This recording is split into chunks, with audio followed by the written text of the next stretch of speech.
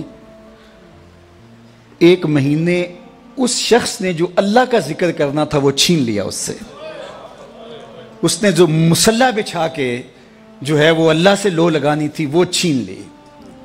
اسی لیے فاسقوں کے پاس، ایسے لوگوں کے پاس جانے کی یہ کم نحوست ہے، بات سمجھ آ رہی ہے، یہ کم نحوست ہے۔ اور اس نے جو حقوق العباد کی تلافی کرنی تھی، ظاہر زندگی گزری ہے، کوئی کسی سے سختی تلخ بات ہو جاتی ہے تو کسی سے جا کہنا تھا میاں میں تو مہمان ہوں مجھے معافی دے دے، تو وہ حق بھی سچ لیا۔ وہ پورا مہینہ صبح سے شام تک، وہ جمعہ بھی پڑھاتے تھے وہ صاحب، میں نام نہیں لیتا، تو جمعے میں بھی انہوں نے تذکرہ کیا کہ وہ بڑا فیض ہے یار، مجھے تو بڑا فائدہ ہو گیا۔ ہوا کیا کہ وہ نفسیاتی بوجھ اتر گیا، اور ہوا وہ جو ڈاکٹر نے بتایا تھا، تو وہ اس سے اللہ کا ذکر چھین لیا۔ یہ بڑی باریک چال ہوتی ہے، تو اس سے ہمیں پناہ بھی مانگنی چاہیے۔ ایک صاحب تھے، وہ عیسائی ہو گئے ایک زمانے میں، اور تھے وہ امام مسجد، تو وہ تقسیم ہند سے پہلے کی بات ہے اور وہ سیالکوٹ کا علاقہ تھا۔ تو کچھ علماء علاقے کے گئے، جا کے اس کو کہا کہ یار ہمیں بتاؤ نا کیا ہوا، کون سی دلیل تمہیں اچھی لگی اور تم نے اسلام چھوڑ دیا۔ تو اس نے کہا کہ میں ایک دن فجر کی نماز پڑھانے کے لیے آیا، سخت جھاڑے کا موسم، تو زمانے میں وہ ہیٹر شیٹر تو مسجدوں میں ہوتے نہیں تھے، تو بڑی مشکل سے وضو کیا تھا، کنویں پہ جا کے پانی نکالا، وضو کیا، اور میں جو ہے وہ ٹیک لگائے ایسے تھا تو میری آنکھ لگ گئی، ادھر اقامت ہو گئی۔ تو اب اگر میں وضو کرنے جاؤں تو ویسے نفس بھی نہیں مان رہا تھا اور نمازیوں کا اپنا پریشر ہوتا ہے، تو میں اٹھا اور نماز پڑھا دی، لیکن میرے دل میں بڑا ڈر لگا کہ میں نے مصلی رسول کی توہین کی ہے تو میرے اوپر کوئی عذاب آئے گا، لیکن سارا دن گزر گیا، کوئی عذاب نہیں آیا۔ پھر اگلے دن، اس سے اگلے دن، پھر آہستہ آہستہ میرا یہ معمول ہونے لگا کہ میں ایسی نماز پڑھا دیتا۔ ایک دن میں جنابت سے تھا اور میں ہمت کر لی اور مصلی پہ کھڑا ہو گیا اور نماز پڑھا دی، لیکن آج میں ڈرا کہ آج کوئی قہر کی بجلی ٹوٹے گی اور آج میرے اوپر عذاب آئے گا، لیکن سارا دن گزر گیا۔ شام میں نے فیصلہ کیا اسلام دین ہی سچا نہیں ہے، تو میں نے اسلام چھوڑ دیا۔ تو علماء نے کہا تو کہتا ہے میرے اوپر عذاب نہیں آیا، اللہ نے اپنا دین چھین لیا ہے۔ تو سمجھتا ہے میرے اوپر عذاب کوئی نہیں آیا، اللہ نے اپنا دین چھین لیا ہے۔ اللہ کسی سے توفیق سلب کر لے، یار تھپڑ تو اس کو ماریں گے نا، اس بچے کو جس کو آپ داخلہ جس کا ختم نہیں کرتے، کان تو اس کو پکڑائیں گے جس کو آپ کا اپنا بچہ سمجھیں گے، اور جس کو آپ نکال ہی دیں گے، نہ اس کو تھپڑ ماریں گے، نہ اس کو سزا دیں گے، نہ اس کو کان پکڑوائیں گے، نہ اس کو فائن کریں گے. فائن تو اسی کریں گے جس کو اپنا سمجھیں گے. تو اگر ٹانگ ٹوٹ جائے، کوئی اور نقصان ہو جائے، تو یہ تو اللہ کا ایک پیار کا روپ ہے کہ وہ تجھے سمجھاتا ہے، تنبیہ کرتا ہے تجھے، لیکن اس نے تجھ سے اپنا دین ہی چھین لیا. اس سے بڑا عذاب کیا ہو سکتا ہے؟ تو میں آپ سے یہ کہوں گا، ان عاملوں سے بچو. اتنی باریک چالیں ہیں ان کی. اور اب ہوا کیا کہ ان کے اوپر ایک نفسیاتی بوجھ تو تھا کہ 1 مہینہ میری زندگی ہے، تو اس نے وہ اتار پھینکا، ہو کچھ نہیں ہوگا آپ کو. تیرے پاس کیا دلیل ہے کہ کچھ نہیں ہوگا؟ تو جو ہے وہ اس کا وہ بھی، اور اس کا جو مہینہ تھا اللہ کے ساتھ لو لگانے کا، وہ اس فاسق فاجر اس عامل کی تعریف میں گزر گیا. حتیٰ کہ وہ درمیان میں جو 3-4 خطبات جمعہ آئے، اس کے اندر بھی جو ہے وہ اس کا ذکر چلتا رہا. تو اب یہ دیکھیے کہ یہ جہالت جو ہے وہ کہاں تک جاتی ہے. تو بات کر رہا تھا کہ شعور کا نور اللہ تعالیٰ عطا فرمائے تو پھر منزل آگے بڑھتی ہے. تو اگر آپ مجھے اسلام کا دوسرا نام پوچھیں تو اسلام کا دوسرا نام دین علم ہے. اللہ کے محبوب علیہ السلام نے احد کے موقع پہ جب 70 صحابہ شہید ہوئے تھے، تو اس وقت جب تدفین کا مرحلہ آیا تو حضور پوچھتے تھے کس کے سینے میں قرآن کی آیتیں زیادہ ہیں، اس کو آگے دفن کیا جاتا تھا. یعنی دنیا میں بھی وہ آگے اور دین میں بھی وہ آگے. ڈاکٹر غلام جیلانی برق نے اپنی ایک کتاب میں لکھا کہ کسی جگہ پہ کوئی تقریب تھی، تو جو آگے والی رو تھی کرسیوں پہ کہ وہاں ڈی ایس پی صاحب کو، وہاں اس طرح کے عہدیداروں کو جو منصبدار ہیں، انتظامی امور کے ماہر جو ہیں وہ بڑے، ان کو بٹھایا گیا. اور پیچھے والی جو ہے وہ رو تھی، وہاں ٹیچرز کو، ہیڈ ماسٹر، پروفیسر وغیرہ کو بٹھایا گیا. تو وہاں سے جو واپس آئے تو انہوں نے جو ہے وہ اپنی کتاب میں اس کا ایک ذکر کیا ہے. تو وہ کہتے ہیں کہ یہ قوم آگے نہیں بڑھ سکتی، یہ قوم آگے نہیں بڑھ سکتی. کیوں نہیں آگے بڑھ سکتی؟ کہا کہ ایک پروفیسر کو دوسری رو میں بٹھایا جائے اور دوسری جانب جو ہے وہ ایک انتظامی سربراہ کو آگے بٹھایا جائے تو یہ قوم کیسے آگے بڑھ. وہ اس پہ رو رہے تھے. اور آج جو ہاہاکار مچی ہوئی ہے، اللہ اکبر، وہ مسجد کے اندر ٹیسٹ لے رہا ہوتا ہے جاہل مولوی صاحب کا کہ مولوی صاحب رکھنے اور 4-5 جاہل بیٹھے ہوتے ہیں، وہ ٹیسٹ لے رہے ہوتے ہیں. تو وہ اگر خودکشی جائز ہو تو خودکشی مولوی صاحب کو کر لینی چاہیے، لیکن یہ شریعت جائز قرار نہیں دیتی ہے. تو اب یہ جہالت ہو گئی ہے. بے وقوفاں دے نوکر ویکھے دانش مند سیانے، میاں صاحب نے کہا تھا بے وقوفاں دے نوکر ویکھے دانش مند سیانے. آج یہ تو پھر یہ قوم آگے کبھی نہیں بڑھ سکتی. 2 کو 2 سے ضرب دے تو حاصل ضرب 4 آتا ہے. یہ اللہ کا ضابطہ ہے، کبھی ہو ہی نہیں سکتا. یہ ٹکرے مارنے والی بات ہے. کبھی ہم اس سے امید لگا کے بیٹھتے ہیں، کبھی اس سے امید لگا کے بیٹھتے ہیں. کچھ بھی نہیں ہونے والا. تعمیر ہو جس سے آدم کی، یہ وہ گل ہی نہیں. اس مٹی سے کچھ نہیں نکلنے والا. جب تک ہم علم کی طرف نہیں آئیں گے، علم کی تکریم نہیں ہوگی، علم کی عزت نہیں ہوگی، علماء تیار نہیں ہوں گے، اور عصری دینی تکوینی ہر طرح کے فنی علوم، سب طرح کے علوم جب تک نہیں سیکھیں گے، کبھی بھی ہماری تقدیر نہیں بدل سکتی. یہ بات طے شدہ ہے. 2 ضرب 2 کے حاصل ضرب کی طرح ہے. اس میں کوئی دوسری رائے نہیں ہے. ہم احمقوں کی جنت میں رہتے ہیں کہ ہم سمجھتے ہیں کہ شاید ہم ایسے ہو جائیں، ایسے ہو جائیں. شارٹ کٹ سے کچھ نہیں ہوتا. جن قوموں نے آج عروج پایا ہے ان کی تاریخ پڑھ لیں، ایسا ہی ہوا ہے.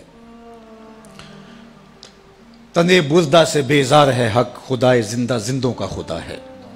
ایسا کبھی نہیں ہوگا کہ ہم ہاتھ پہ ہاتھ دھر کے بیٹھے اور علم کی آماج گاہیں اجڑ جائیں اور جاہلوں کو ہم جو ہیں وہ مناصب کے اوپر بٹھا دیں تو ہم سمجھیں کہ ہم جو ہے وہ ترقی پا جائیں. کبھی بھی نہیں ہو سکتا.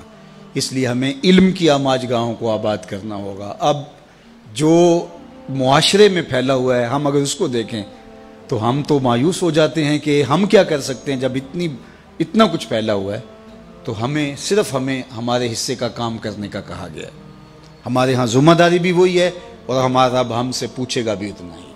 اس لیے جو میری ذمہ داری ہے میں اس کو نبھاؤں اور جو آپ کی ذمہ داری ہے اس کو نبھائیں. اللہ اکبر. اور وہ ہم نے کرنا ہے. تو انشاءاللہ یہی چراغ جلیں گے تو روشنی ہوں گی. انہی عام آج گاہوں سے نور پھوٹے گا، یہیں سے اجالے پھوٹیں گے. تو اس لیے میں آپ کو کہتا ہوں کہ جہاں بھی چراغ علم روشن ہو وہاں اپنے جگر کا خون ضرور ڈالیں. یہ کام کرنے والوں کے لیے آج کے دور میں دین کا خلوص کی بنیادوں پہ کام کرنے والے اگر آپ ڈھونڈنے نکلیں گے تو آپ کو ملیں گے نہیں، انگلیوں پہ گننے والے لوگ ہوں گے چند. لیکن ایسا نہ ہو کہ ان بیچاروں کو بھی کام کے لیے وسائل رکاوٹ بن جائیں.